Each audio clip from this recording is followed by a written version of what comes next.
মুস্তাফিজকে না পাওয়ায় দিনে দিনে হতাশা বাড়ছে কলকাতা নাইট রাইডার্সের স্কোয়াডে।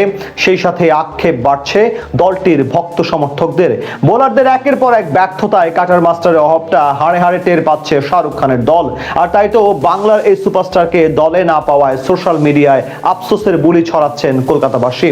মুস্তাফিজকে না পেয়ে কলকাতার ভক্ত সমর্থকদের এই হতাশা নিয়ে বিস্তারিত।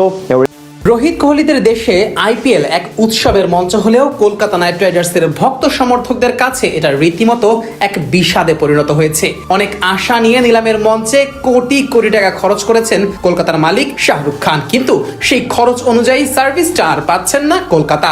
বড় বড় তারকা নিয়ে দল সাজালেও কলকাতার স্কোয়াড দুর্বল হয়ে পড়েছে বিসিসিআই এর এক পক্ষপাতমূলক সিদ্ধান্তে। আর এই দুর্বলতাতেই এখন বড় সমস্যার মুখে পড়েছে কলকাতা। সেই সাথে ভক্ত সমর্থকদের মনে জমা পড়েছে এক রাশ হতাশা। প্রথম ম্যাচে মুম্বাই ইন্ডিয়ান্সের বিপক্ষে 221 রানের লক্ষ্য দাঁড় করিয়েও কলকাতার বোলাররা রান খরচ করেছে বেশ বাজে ভাবে। সেই সাথে ম্যাচটাও হেরেছে লজ্জাজনক উপায়ে। বোলিং ডিপার্টমেন্টে কেউই প্রত্যাশাটা পূরণ করতে পারছে না। প্রতিপক্ষের ব্যাটারদের আটকাতে ব্যর্থ হচ্ছে কলকাতার বোলাররা, যার প্রভাবটা গিয়ে পড়ছে ম্যাচে। আর এমন পরিস্থিতিতে মোস্তাফিজুর রহমানকেই স্মরণ করছে কলকাতার ভক্ত সমর্থকেরা। তাদের দাবি, মোস্তাফিজ যদি কলকাতার এই স্কোয়াডে থাকতে পারতেন তাহলে পরিস্থিতি অন্যরকমও হতে পারত। সোশ্যাল মিডিয়া জুড়ে শুধু মোস্তাফিজকে না পাওয়ার হতাশা ঝাড়ছেন কলকাতার ভক্ত সমর্থকেরা। অনেকে তো মোস্তাফিজের পরিবর্তে ব্লেসিং মুজারাবানিকে দলে নেওয়ার সিদ্ধান্তের সমালোচনা করছেন। কলকাতার এমন ডিসিশনকে ভুল বলে আখ্যা দিতেও কর্ণপাত করছে না অনেকেই।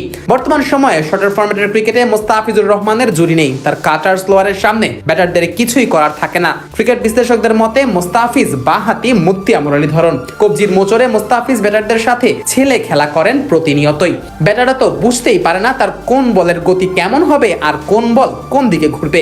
এর পাশাপাশি ডেথ ওভারেও বেশ কার্যকরী ভূমিকা রাখতে সক্ষম বাংলার এই কাটার মাস্টার। সেই সাথে নতুন বলেও উইকেট তুলে নেওয়ার সক্ষমতা আছে বাংলার এই সুপারস্টারের। অথচ এই বোলারকে বাদ দিয়ে কলকাতা দলে ফিরিয়েছে জিম্বাবুয়ের পেসার ব্লেসিং মুজারাবানিকে। লম্বাকরণের এই ফাস্ট বোলারের কাছে গতি আছে ঠিকই, কিন্তু কখন কাকে কিভাবে বল করতে হবে সেই অভিজ্ঞতায় মুস্তাফিজের থেকে ঢের পিছিয়ে আছেন এই পেসার। বাউন্স আর শর্ট বল দিয়ে যে সবসময় ব্যাটারদের চাপে ফেলা যায় না, সেটাই এখন বুঝে এসেছে কলকাতার।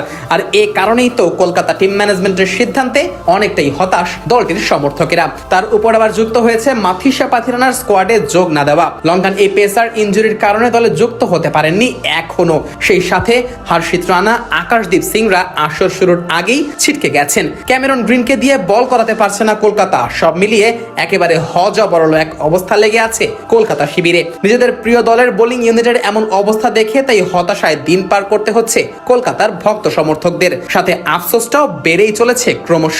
শুধু এটাই ভাবছে, ইস, আজ যদি মুস্তাফিজ স্কোয়াডে থাকতো তাহলে এমন দিন দেখতে হতো না শাহরুখের দলের।